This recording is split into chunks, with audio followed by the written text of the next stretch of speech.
नया IBM 7 हौसला है।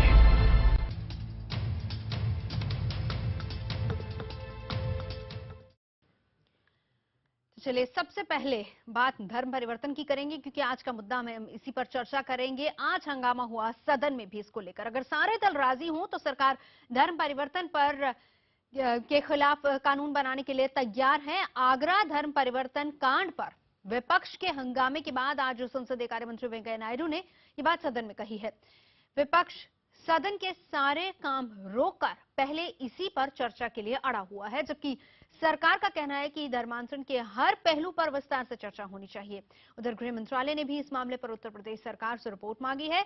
मामले ने तब और तूल पकड़ लिया जब अलीगढ़ में धर्मांतरण के रेट का खुलासा हुआ।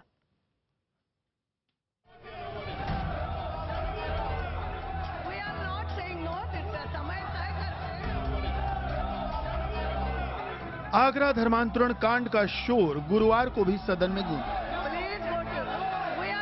सदन की कार्यवाही में विपक्ष के अड़ंगे को देखते हुए सरकार ने तुरफ का इक्का चला। संसदीय कार्य मंत्री वेंकैया नायडू ने कहा कि खुद महात्मा गांधी धर्मांतरण के खिलाफ थे। अगर सभी दल चाहें तो सरकार इसके खिलाफ कानून लाने को तैयार है। धर्म परिवर्तन रोकने के लिए, इस देश में कानून लाने के लिए हमारा बचपन से हमारा मांग है, हमारा सिद्धांत है, हमारा विचारधारा है। इसलिए उस दिशा में हम सब लोग मिलकर चर्चा करें, एक अच्छा कानून बनाए, सभी स्टेट्स में मिलकर इसको अमल करें। एक तरफ सरकार संसद में विपक्ष से मोर्चा ले रही थी तो दूसरी ओर गृह मंत्रालय ने उत्तर प्रदेश सरकार से मामले की रिपोर्ट तलब कर ली। दरअसल केंद्र सरकार ने शुरू से ही कानून व्यवस्था को राज्य सरकार का मसला बताकर पल्ला झाड़ रखा है। हालांकि आगरा कांड का आरोपी नंदकिशोर वाल्मीकि अब भी पुलिस की पकड़ से बाहर है। इस बीच अलीगढ़ में होने जा रहे धर्म जागरण समिति के घर वापसी कार्यक्रम का कथित रेट कार्ड सामने आया है। इसमें ईसाई के धर्मांतरण का खर्च 2 लाख सालाना और मुसलमान का 5 लाख सालाना बताया गया है। इस सिलसिले में जब समिति के पदाधिकारियों से बात की गई तो वो तल्ख लहजे में सामने आए। इसमें ये दिया हुआ है कि ईसाई धर्म का कार्यकर्ता को 2 लाख का खर्च आता है और जो इस्लाम धर्म है उसका 5 लाख का खर्च आता है। किस तरह से डिवाइड किया है आपने इसको? कोई चक्कर नहीं जी, आपका पूछने का नहीं, अधिकार नहीं आपके लेटर में पूछने। आप इन्वेस्टिगेशन मत करिए, न्यायालय मत बनिए, ये आपका अधिकार नहीं है। आप बात पूछिए जो पूछना है। ये कोई चक्कर नहीं है, ये मैं किसी को नहीं बताऊंगा। ये मेरा अपना मामला है, मेरे संगठन का मामला है। आप हमारे केस चेक कर सकते हैं। मैं चेक नहीं कर रहा। क्यों कर रहे हैं चेक? आपके लेटर के हमारा लेटर आप पढ़िए और अपना बात रखिए। आप हिंदू आप कुछ दे रहे हैं क्या? आप हमें दे रहे हैं कुछ? मैं तो अभी नहीं दे रहा। तो फिर आप क्यों पूछ रहे हो? हमारा क्या अधिकार है पूछने का? चर्चा है कि अलीगढ़ के कॉलेज में 25 दिसंबर को होने जा रहे इस कार्यक्रम में हजारों की संख्या में लोगों की हिंदू धर्म में वापसी होगी। खबर है कि यह कार्यक्रम योगी आदित्यनाथ की मौजूदगी में होने वाला है। अगर वे आज अपनी भूल सुधार करके वापस घर वापसी आना चाहते हैं तो हिंदू समाज को भी अपना दिल व्यापक करना चाहिए, उन्हें स्वीकार करना चाहिए। और मुझे लगता है प्रशासन को अनावश्यक बाधक बनकर के किसी एक अच्छे कार्य में अनावश्यक व्यवधान नहीं पैदा करना चाहिए। बहरहाल इस मामले पर शोरगुल आसानी से थमता नहीं दिख रहा। अगर सरकार ने अलीगढ़ में होने जा रहे कार्यक्रम पर रोक लगाई तब भी और रोक न लगाई तब भी धर्मांतरण पर सियासत तय है। Bureau report IBN 7। उठाना चाहते उसके बारे में। तो चलिए, इसी मुद्दे पर बात करने के लिए तमाम खास मेहमान हमारे साथ मौजूद हैं। आपको सबसे पहले मैं परिचय करा देती हूँ। नोएडा से इस वक्त हमारे साथ हैं इमाम काउंसिल के मुफ्ती शमून कासमी। इसके अलावा VHP के प्रवक्ता देवेश उपाध्याय हमारे साथ जुड़े हुए हैं। तहसीन पूनावाला हमारे साथ जुड़े हुए हैं, कांग्रेस सपोर्टर हैं। लखनऊ से समाजवादी पार्टी के नेता सैयद आसिम वखार हमारे साथ हैं और दिल्ली से BJP के नेता जीवल नरसिम्हा है। सबसे पहले सैयद आसिम वखार जी, मैं आपके पास आना चाहूंगी। आप ये बताएं कि आज जो बात कही गई कि कानून बनाने के लिए सरकार तैयार है, क्या आपको लगता है कि इस पर कानून बनना चाहिए? से पहली बात तो देश को ये जानकारी होना चाहिए, जिस तरह से भारतीय जनता पार्टी और इनके सहयोगी दल हिंदुस्तान में मुसलमानों को बदनाम करते फिर रहे हैं कि मुगलों ने ये करा दिया, मुगलों ने वो करा दिया, मुस्लिम शासकों ने ये करा दिया। इस बात की जानकारी हिंदुस्तान के लोगों को होना चाहिए। नहीं, वो अलग बात है, कानून बनना चाहिए या नहीं? नहीं, आप पहले हाँ या ना में जवाब दीजिए, फिर आप एक्सप्लेन कीजिए। देखिए, जब तक आप मेरी बात नहीं सुनिएगा तो मैं हाँ और ना में यहाँ कहने नहीं आया हूँ, मैं अपनी बात रखने आया हूँ और मैं आपसे तवक्को करता हूँ कि मुझे अपनी बात कहने का मौका आप देंगे। चलिए ठीक है, बताइए फिर। देखिए, हिंदुस्तान में एक स्टेट है केरल। केरला में एक राजा हुआ करते थे, चेरामन पेरुमल के नाम से, चेरा स्टेट के राजा थे वो। उन्होंने सन 629 ईस्वी में हिंदुस्तान से सऊदी अरब जाके पैगंबर इस्लाम मोहम्मद सल्लल्लाहु अलैहि वसल्लम के सामने इस्लाम कबूल किया, और उसके बाद उन्होंने एक चेरामन जामा मस्जिद के नाम से एक मस्जिद बनवाई अपनी स्टेट में, जो हिंदुस्तान की पहली मस्जिद थी। तो मैं सबसे पहली बात तो आपके माध्यम से देश की आवाम को यह बताना चाहता हूं कि हिंदुस्तान में उस वक्त इस्लाम कबूल किया जब यहां ना तो कोई मुसलमान शासक था, ना कोई आक्रांता आया था, ना किसी ने हमला किया था, ना कोई शासन कर रहा था। यानी कि आपको कोई आपत्ति नहीं है, अगर आपको कोई आपत्ति नहीं है, अगर कोई धर्म परिवर्तन करता है तो इस बात को लेकर आपको कोई आपत्ति नहीं है, यानी कानून का सपोर्ट नहीं कर रहे, इसका मतलब ये हुआ। मेरी बात समझी मेरे नहीं, पास आपने मेरी बात समझी नहीं। बहुत मेहमान यहाँ पर बैठे ना, सबकी राय लेनी है वकार साहब, सबकी राय लेनी है ना, इसीलिए मैं कह रही हूँ। ठीक है, मेरी बात समझिएगा। इस्लाम धर्म एक ऐसा धर्म है दुनिया में कि मुसलमान अगर सच्चा है तो गर्दन पे तलवार रख दीजिए और उससे कहिए कि जान चाहते हो तो इस्लाम धर्म छोड़ दो, तो मुसलमान कहेगा कि जान ले लो, हम इस्लाम धर्म नहीं छोड़ सकते। ठीक है, चलिए तो ऐसे ही ना बताइए कि ये क्या इस पर कानून बनना चाहिए या नहीं, क्या आप इसके पक्ष में है या नहीं? जिस तरीके से आज वेंकैया नायडू ने कहा कि हम बहस के लिए भी तैयार हैं। दो चीज मैं पूछना चाहता हूँ, अगर कानून नहीं है तो मैं आईबीएन के कुछ खबर पढ़ते सुनाता हूँ, और मैं बीजेपी के प्रवक्ता से ये पूछना चाहता हूँ, मेरे बहुत अच्छे मित्र जीवीएल जी, कि गुजरात में 2012 में, छत्तीसगढ़ में 2010 में और अन्य बीजेपी राज्यों में, मध्य प्रदेश में किस कानून के तहत क्रिश्चियन मिशनरीज पर, औरतों पर इन्होंने कार्रवाई की? सिर्फ प्रीचिंग करने पर, ये नहीं कि उन्होंने ब्राइब देकर किसी को कन्वर्ट किया। तो किस कानून के तहत किया? अगर कानून एग्जिस्टिंग है तो फिर क्या जो कर हुआ आगरा में उसका आप खंडन करते हो, उन पर आप कार्रवाई करोगे? एमएचए को मैंने एमएचए को याचिका डाली है, वो बता दें वो कार्रवाई कब करेंगे। और दूसरी बात, एनसीएम को याचिका डाली है, अभी एनसीएम की ब्रेकिंग न्यूज आई है, शहजाद मेरे भाई ने डाली है, एनसीएम ने नोटिस इश्यू किया है सरकार को। तो अब आप ये बताइए कि आप कार्रवाई कर दोगे, और कानून नहीं है तो आपने कार्रवाई पहले कैसे की, उसका जवाब दे दीजिए। सिंपल सवाल है मेरे। ठीक है, आप इस कानून के सपोर्ट में हैं या नहीं? मैं नरसिम्हा से जवाब लूंगी, पहले इसका जवाब आर्टिकल 25 में है। हाँ। जिसको जो धर्म पालना है या मेरी तरह किसी धर्म में नहीं मानना है, वो उसकी मर्जी है। आप ब्राइब से, आर्टिकल 25 तो यही कहता है कि आपको आजादी है, आप किसी भी धर्म को अपनाकर अपनी जिंदगी जी सकते हैं, फ्रीडम ये है। फ्रीडम है, ये आपका फंडामेंटल राइट है। हाँ। और अगर आपको आपत्ति है ब्राइब से, धमकी से, तो किसी ने डिनाई नहीं किया कि वहां पर पासपोर्ट बांटे जा रहे थे, राशन कार्ड बांटे जा रहे थे, आइडेंटिटी कार्ड, तो उस पर आप कार्रवाई क्यों नहीं कर रहे? आपकी सरकार, यानी आप सपोर्ट नहीं करेंगे? अगर सरकार ये बात सामने लाती है कि हम कानून बनाएंगे तो आप सपोर्ट नहीं करेंगे? मैं कह रहा हूं आर्टिकल 25 आपको इजाजत देता है, ये फंडामेंटल राइट है। ठीक है, ब्राइबरी की इजाजत किसी चीज के लिए नहीं है। ठीक है, तो आप पहले कार्रवाई कीजिए और फिर आके हमसे सवाल पूछिए। ठीक है, जीवीएल मैं आपके पास आना चाहूंगी। अचानक से बात कैसे याद आएगी? क्योंकि अगर हम आर्टिकल 25 को देखें, भाई संविधान हमारा तो यही कहता है कि आप किसी भी धर्म को अपना लीजिए और आजादी है इस बात की, तो उसके बाद कानून की बात कहां से आ जाती है? आप सबसे पहले मुझे ऑब्जर्वेशन देना होगा कि कांग्रेस पार्टी सारे टेलीविजन डिबेट से भाग रही है। कांग्रेस पार्टी पार्लियामेंट में कुछ बात कहती है, मीडिया के सामने, मैं कई चैनल्स में आज बात किया हूं, सब जगह मैंने ये बोला था, वो सब के सब कहे थे कि हम कांग्रेस पार्टी के प्रवक्ता को बुलाएंगे, पर लेकिन कांग्रेस पार्टी की प्रवक्ता सारे चैनल से भाग रहे हैं। तो मैं आपसे क्लैरिफिकेशन चाहूंगा कि क्या आपने कांग्रेस से किसी को बुलाया है, कांग्रेस प्रवक्ता को किसी को? क्योंकि मैंने 2 चैनल्स में बात किया, दोनों जगह वो भाग रहे हैं, क्योंकि कांग्रेस पार्टी कथनी और करनी में फर्क है, और उनका एक एंटी हिंदू माइंडसेट जो है, ये बात बार बार झलकती है। मैं इस पे उनसे संवाद करना चाह रहा था, लेकिन कांग्रेस पार्टी के मित्र कहीं चैनल्स पे नहीं आ रहे हैं। तो एंटी हिंदू माइंडसेट मैं इसलिए कहूंगा क्योंकि जब धर्म परिवर्तन को लेकर आपको चिंता है, बिल्कुल होना चाहिए मेरे विचार से, फोर्स्ड कन्वर्शन बिल्कुल नहीं होना चाहिए, इंड्यूस्ड कन्वर्शन भी गलत है। क्या इंड्यूस्ड कन्वर्शन आपके कार्यकाल में सैकड़ों संख्या में, हजारों संख्या में जब होता है, हिंदू से दूसरे संप्रदाय में लोग जाते हैं, आपको कोई चिंता नहीं दिखती है? ठीक है, लेकिन जिस प्रकार के सारे कन्वर्शंस इंड्यूसमेंट के जरिए ही होता है, ये यदि कोई कांग्रेस मित्र ये कहे कि इसमें बाकी सभी लोग अपने मन से गए हैं और यहाँ कोई किसी प्रकार के दबाव के कारण गए हैं, मैं समझता हूँ ये बिल्कुल एक डिसऑनेस्टी होगा। ये सच्चाई ये है जो कोई भी परिवर्तन करते हैं। अभी तक जो हुआ है इस देश में, कांग्रेस पहले इसके लिए माफी मांगे और इस तरह की कानून बनने के लिए मैं समझता हूं सभी दलों को सामने आना होगा।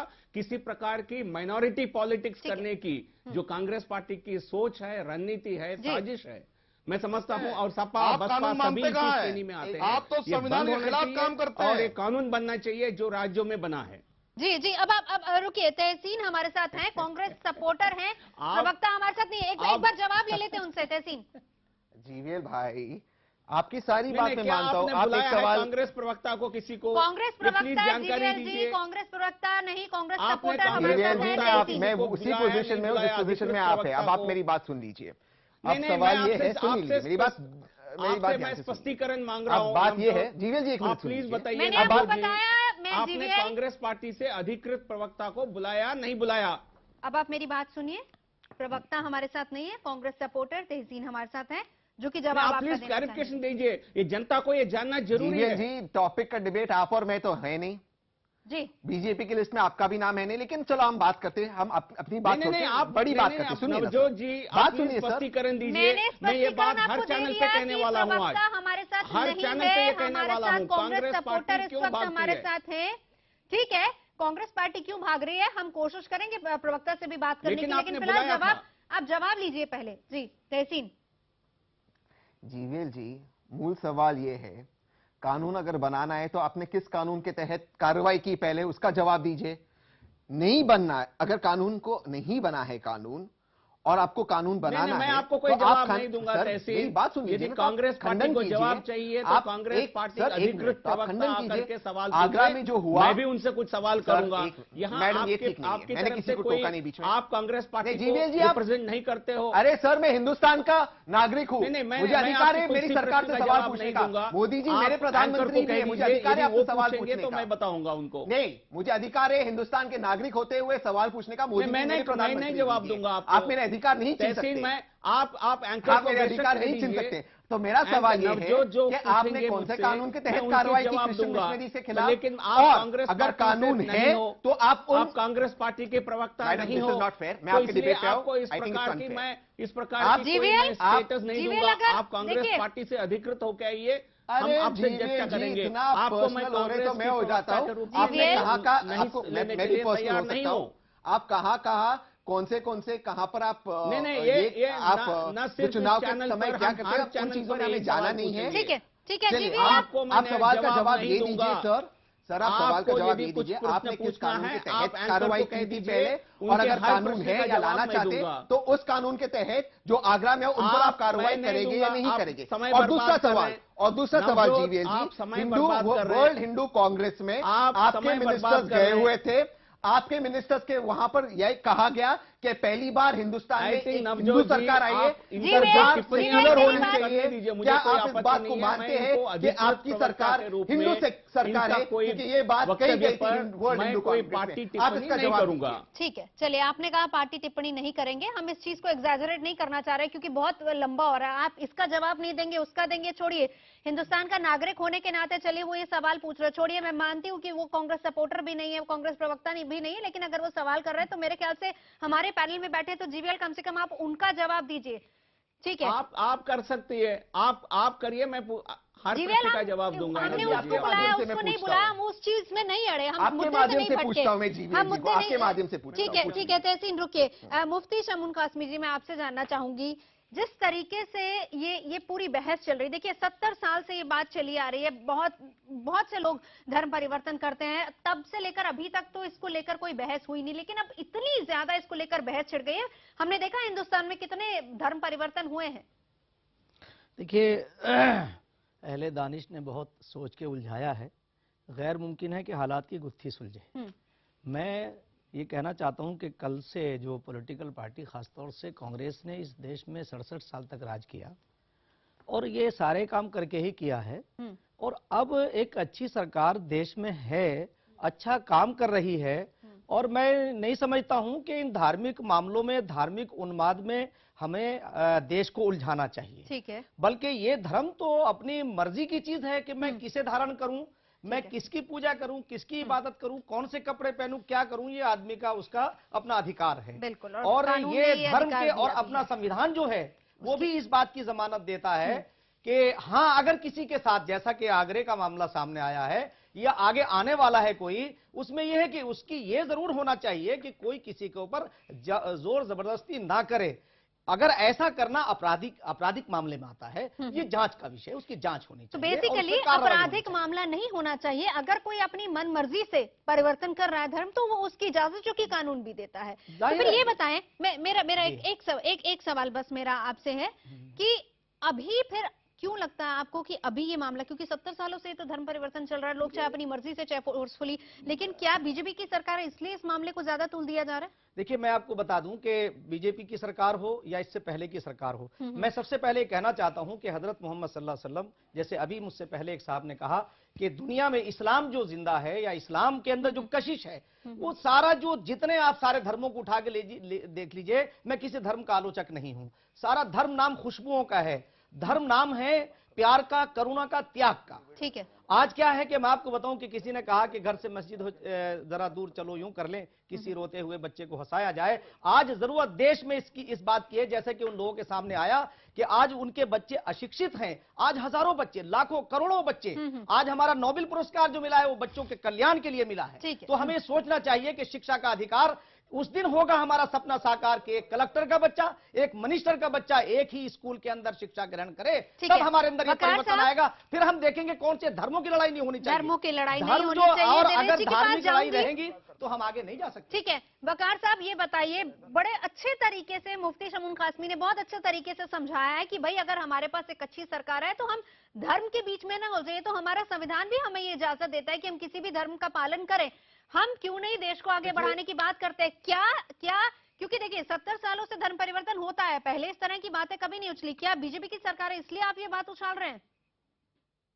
देखिए मोहतरमा जी, जब हिंदुस्तान आजाद हुआ तो उसके बाद सारे एक्ट और आर्टिकल्स कंप्लीट किए गए, कई बार बहस हुई लोकसभा में। ऐसा नहीं कि सारे कानून ऐसे ही बना दिए गए थे, चाहे वो शरीयत एप्लीकेशन एक्ट 1936 हो, चाहे आर्टिकल 25 हो, चाहे 26 हो, सब पर बहस हुई और कई दिन बहस चलने के बाद ये कानून बनाए गए।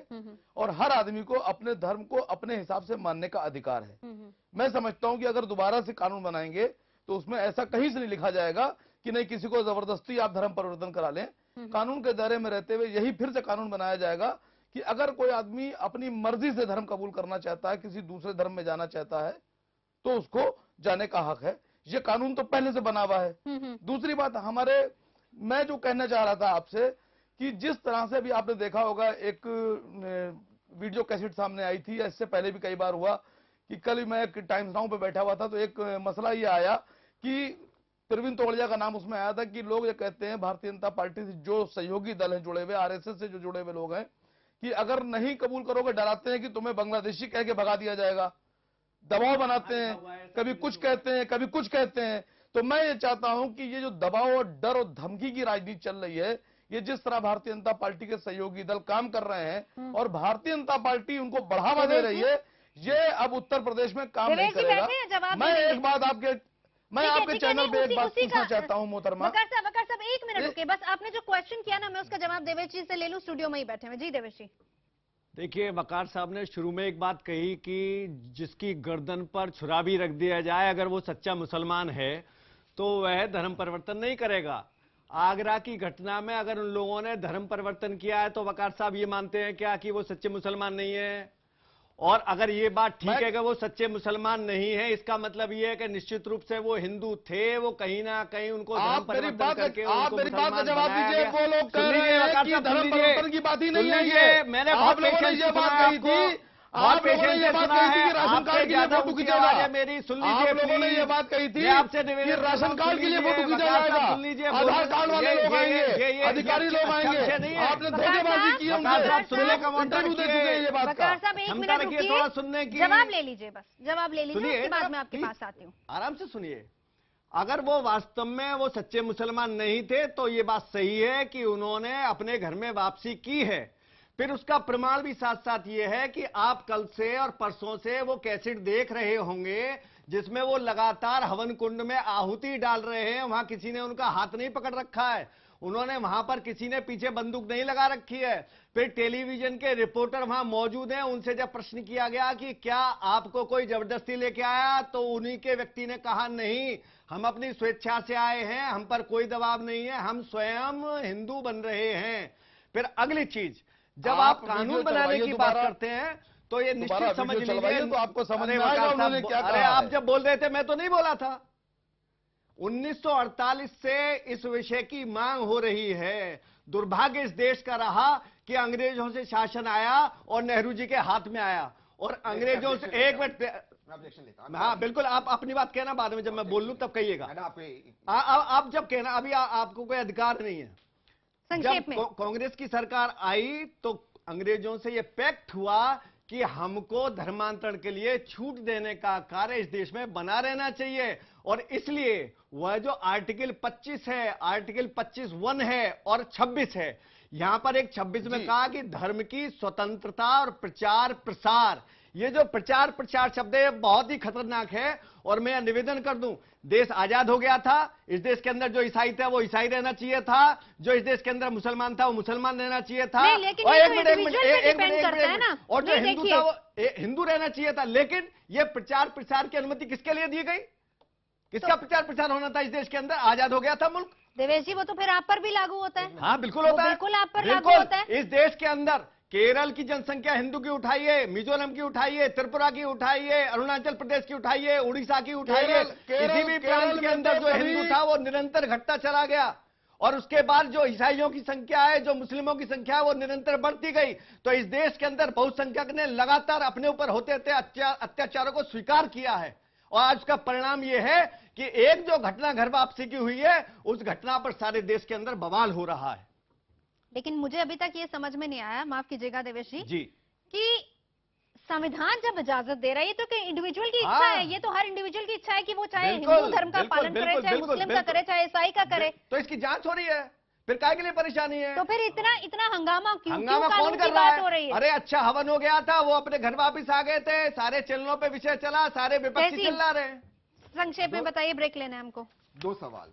अगर क्रिश्चियन मिशनरीज साइकिल या कोई गिफ्ट देकर धर्म परिवर्तन करे तो इस बात को वीएचपी इस पर ऑब्जेक्शन लेती है। ऑब्जेक्शन तो नहीं, इसके प्रमाण है हमारे पास पुनीवाला जी। मैडम मैं नहीं बोलूंगा आपके चैनल में, संक्षेप में दूसरी बात कही अपनी, और इन पर उन्होंने कार्रवाई भी की। आज जब ये कर रहे हैं, वो कह रहे थे कि इस पे जांच करो और हमें कोई इस पे कार्रवाई नहीं कर रहे हैं। ठीक है, तो ये डबल स्टैंडर्ड्स क्यों? मैं ये सवाल। ठीक है, इसी से हम चर्चा को आगे बढ़ाएंगे। धर्म परिवर्तन को लेकर जो कानून की बात हो रही है, इसको रोकने के लिए कानून बनना चाहिए। क्या सभी सियासी दल इसका सपोर्ट करते हैं या नहीं करते? 70 सालों से इस तरह से धर्म परिवर्तन हो रहा है, तब ये सवाल नहीं उठे, लेकिन आज ये सवाल क्यों उठ रहे हैं, हम इसी पर चर्चा करेंगे। लेकिन इस वक्त हम आपको सीधा लिए चलते हैं Lok Sabha. This opportunity to take part in this discussion. Sir, I would like to highlight 2-3 things regarding the conversion. Sir, we are all eagerly hearing the debate during the last 2.5 hours. Sir, my main point is the BJP and the ND is playing a dual role in Indian politics. I will definitely say the Honorable Prime Minister Sri Narendra Damodar Modi ji, he is traveling throughout the globe, addressing nowadays, so far he has addressed 6 parliaments in the world, and he is speaking about fraternity, friendship, and also he is speaking about our country, that is a country, our constitution, everything he is speaking. He is speaking about Make in India. He is speaking about the digital India. At the one time, the Honorable Prime Minister is making all these diplomatic observations and statements throughout the globe. चलिए, धर्मांतरण पर फिलहाल बहस हो रही है लोकसभा में, हम आपको सुनवाएंगे क्या कुछ हो रहा है वहां पर। इससे पहले हम वापस लौटते हैं, तमाम खास मेहमान हमारे साथ हैं मुद्दा में। जीवीएल, मेरी आवाज आपको आ रही है? जीवीएल, यहाँ पर सवाल ये नहीं कि कांग्रेस का कोई प्रवक्ता यहाँ है या नहीं, कोई है या नहीं है, सीधे सीधे बात यहाँ पर ये उठ रही है कि कानून बनाने की बात कहां से आ जाती है?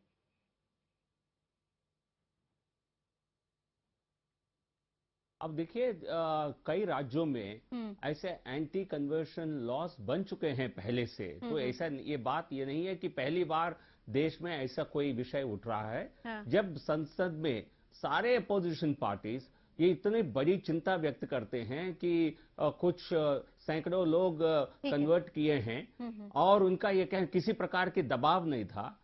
यदि नहीं एक विषय, यदि एक कन्वर्शन पहली बार इस देश में नहीं हो रहे हैं तो अल्पसंख्यक बहुसंख्यक से माइनॉरिटी में कन्वर्ट करने के लिए पूरे देश भर में हजारों संख्या में कन्वर्ट कर रहे थे, तब आपको किसी पार्टी को इस बात को लेकर किसी प्रकार की कोई चिंता नहीं थी। पर लेकिन इतनी बड़ी अभी चिंता है, तो हमें धर्म परिवर्तन रोकने के लिए क्या क्यों नहीं कर सकते हैं? यदि ये कॉन्स्टिट्यूशनल है, सभी राज्यों में, कुछ राज्यों में, ये 7-8 राज्यों में ऑलरेडी एक लॉ प्रिवेलिंग है, कानून कॉन्स्टिट्यूशन के तहत वो चल रहा है कि वैसे उस तरह के प्रावधान पूरे देश में किया जा सकता है।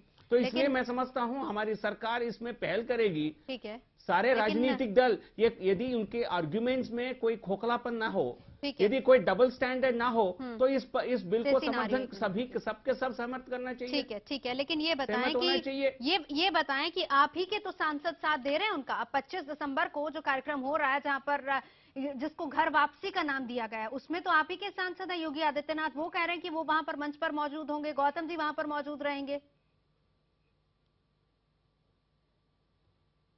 ये कहां, मैं आपसे यही सवाल कर रहा हूं, यूपी में कोई एंटी कन्वर्शन लॉ कोई प्रेजेंट नहीं है, और यहां आप कैसे रोक सकते हैं? यदि किसी कम्युनिटी के लोग दूसरे समुदाय में जाना चाहेंगे तो आप रोक नहीं लगा सकते हैं। ऐसा कोई प्रावधान नहीं है। हम कह रहे हैं ऐसा प्रावधान, यदि सबको लगता है ऐसा प्रावधान होना चाहिए, let us make a provision, एक एक्ट बना दें ताकि इस तरह का कन्वर्शन संभव ना हो, या एक प्रक्रिया के तहत संभव हो। क्योंकि जिन राज्यों में इस प्रकार की एक्ट है, वहां भी आपको 1 महीने पहले डिस्ट्रिक्ट मजिस्ट्रेट को नोटिस देना पड़ता है, आपको पूरे दिल्ली स्टेट की डिस्ट्रिक्ट प्रशासन को आपको जानकारी देनी पड़ती है, आपको एफिडेविट देना पड़ता है। वो सब प्रावधान इसमें भी किया जा सकता है। जी ठीक है। तो let us have a law. संघ परिवार के रीजनल हेड ने, और अभी ये खबर आपके सिस्टर चैनल ने तोड़ी है, एक पत्र लिखा है कि मुसलमान, गरीब मुसलमान को अगर कन्वर्ट किया हिंदुइज्म में 5 लाख रुपए, और क्रिश्चियन को कन्वर्ट किया तो 2 लाख रुपए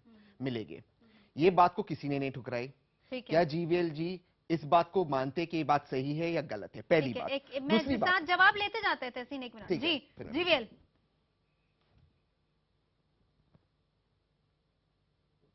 जीवीएल आवाज आ रही है? आप इसके ऊपर इंक्वायरी करवा दीजिए। सारे जो कन्वर्शन होते हैं इस देश में, सबके सब इंड्यूसमेंट के तहत होता है। तो कोई भी कन्वर्शन अपने मर्जी से कहीं नहीं होता है। सबके सब इस देश में सारे जो कन्वर्शन हुए हैं, इंक्वायरी कौन करेगी? मिशनरी सरकार है, एमएचए को करने क्योंकि नेशनल है। एक मैडम आप मेरे बात सुनिए, ये नेशनल इशू है, ये खुद कह रहे सारे देश में हो रहा है, यानी ये नेशनल जांच होगी, एमएचए करेगी। मैंने पिटीशन दिया हुआ एमएचए को, वो जांच इनकी सरकार है, इनको करवाना है। ये कह रहे हैं जांच करवा दे। कौन करवाएगा जांच? जांच तो भाई साहब आपको करवानी है। तो आप क्यों नहीं कहते इस चैनल पे हाँ हम जांच करवाएंगे? आप और वो आरएसएस के वर्कर्स हैं, उनको भी हम अरेस्ट करेंगे। आप क्यों नहीं कहते इस चैनल पे? डबल स्टैंडर्ड किसका है? कौन से वर्कर ने स्टेटमेंट दे दिया? ये रीजनल, ये आपके रीजनल ऑफिस से हुआ है। नाम बताइए उसका। ये आपके रीजनल ऑफिस से हुआ है। ऑफिस है, उसका नाम बताइए, कौन से राज्य का मामला बताइए। ये क्या कोई भी फेक न्यूज आपने कोई भी फेक न्यूज लिया टेलीविजन पर? ये क्या धर्म जागरण में आरएसएस के परिवार का हिस्सा है, परिवार का हिस्से में आप 150 करते हैं, 150 संगठन, आप इसका खंडन करते हैं नहीं करते? 150 संगठन काम कर रहे हैं, इसका खंडन करते हैं हाँ या ना? धर्म जागरण मंच हमारा संगठन है, विषय में है ना? तो क्या 5 लाख रुपए कितने? ठीक है आप लोगों ने करे, हम देश को बांटने वाले आप लोग हैं। ठीक है, से जो लूट रहे हो। एक जवाब ले रही हूँ। जिम्मेदारी के साथ बात करिए, पूरा देश सुन रहा है जी। और सिर्फ हंगामा खड़ा करना मेरा मकसद नहीं, मेरी कोशिश है कि ये सूरत बदलनी चाहिए। जिस तरह पे हम धर्मों को लेके जा रहे हैं, क्या वो धर्म है? और मैंने पहले भी ये कहा कि आज जो व्यवस्था हमें करनी चाहिए ठीक है, हाँ। वो गरीबी को खत्म करने की होनी चाहिए, अशिक्षा के खिलाफ लड़ना चाहिए। और धर्म तो ऐसी चीज है जो जिसका वो मुद्दे पीछे छूट रहे हैं, उनकी कोई। और आज हमें तो क्या हम यूरोप का मुकाबला करेंगे, हम अमेरिका का मुकाबला करेंगे, हम सुपर पावर कैसे बनेंगे भाई?